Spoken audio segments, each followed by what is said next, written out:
سلامونه او نیکی هیله زم ذاکر الله فریدی او تاسو ګورئ پښتو ډیجیټل. ډاکټر سید ابراهیم رئیس پاکستان ته را رسیدلی دی، کوم ته چې ګارډ اف آنر هم وړاندې شوی دی او هغوی ته تود او دروند هرکلی د وزیر اعظم شهباز شریف لخوا وړاندې شوی دی.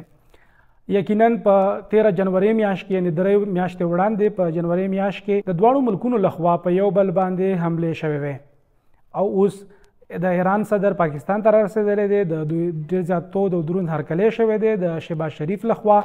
او د دغه ملاقاتونو په وخت باندې دوی ویلي دي چې د دوی ترمنځ کوم تجارت دی، کومه سوداګري ده، هغه به 10 میلیونه ډالرو ته رسولی شي. د دې نه علاوه مهمه دا هم ده چې د 9.5 بلیونه ډالرو د پاکستان او ایران ترمنځ د ګیس چې کومه منصوبه په کال 2014 کې د هغې لاسلیک شوی و، په هغې باندې بیا وروستو کار په دې وجه باندې ودرولی شو چې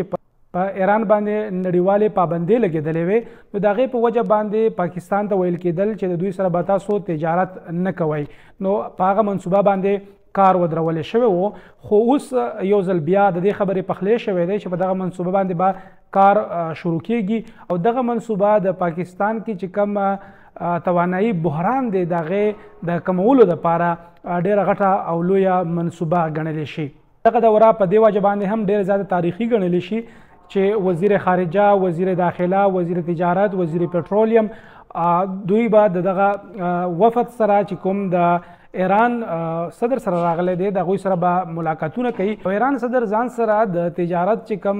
ټیم دی هغه راوستی دی او دلته به په سوداګرۍ باندې په تجارت باندې خبرې کیږي. یو پلو مونږ وګورو په پاکستان کې معاشي بحران دی، دلته د توانایي بحران دی، نو د هغې د کمېدو دپاره دغه دوره ډېره زیاته مهمه ده. که چېرې د دواړو ملکونو ترمنځ سوداګري او تجارت لا وده ورکړی شي نو یقینا په پاکستان کې چې کوم دغه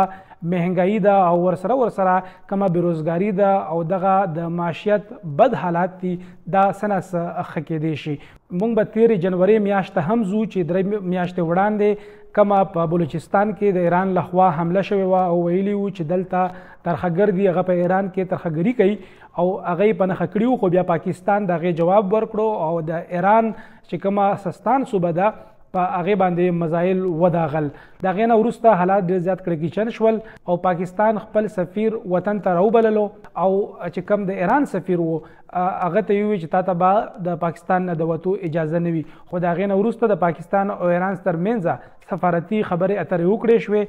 د کوم سره حالات نارمل شول. خو اوس دوی ویلي دي چې موږ به پخوانۍ خبرې هیرو او مخکې به د یو بل سره مزل کوو، ګورو چې دغه مزل به تر کومه حده پورې کامیابیږي. یو خوا په ایران باندې نړیوال بندیزونه لګېدلي دي او ورسره پاکستان هم وخت په وخت باندې د IMF نه او د ورلډ بانک نه قرضې راخلي، نو که چېرې دغه قرضو طرف ته پاکستان ځي نو بیا به د ایران سره د هغوی تعلقات څنګه وي، دا خو به وخت ثابتوي چې کم بهرنی دباو د پاکستان به هغه برداشت کی او که برداشت به نه کړی شي. دې نه علاوه د ایران صدر او د پاکستان وزیر اعظم په فلسطین باندې هم یو بل سره خبرې اترې کړي دي او هغوی ویلي دي چې په فلسطین باندې د اسرائیل لخوا کم زور زبردستی روانه ده او په هغې باندې کمې حملې روانې دي او ماشومان، زنانه او بېګناه خلک هلته وجل کیږي. په دې حوالې سره دوی په نړۍ غږ وکړو چې د دغه ظلم او د دغه جبر مخنیوی دې وکړي شي او بېګناه فلسطینیان دې نه وجل کیږي. په ننني ویلا کې همدومره، بیا به حاضرېږو، تر هغه وخته پورې اجازت راکوئ. د الله په امان.